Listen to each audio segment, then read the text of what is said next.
Hello दोस्तों, तो देख सकते हैं कि ये 2 इनलेट 4 वे डाइवेटर है।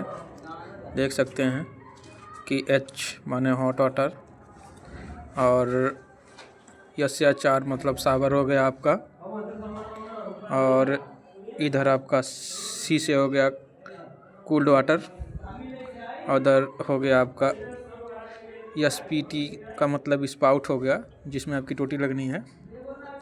और कैसा लग रहा है डाइवेटर हमारा, जो कि हमने 1.25 आधी का एम्प्टी देके टेफ्लॉन देके सोल्यूशन देके टाइट कर दिया है बढ़िया से।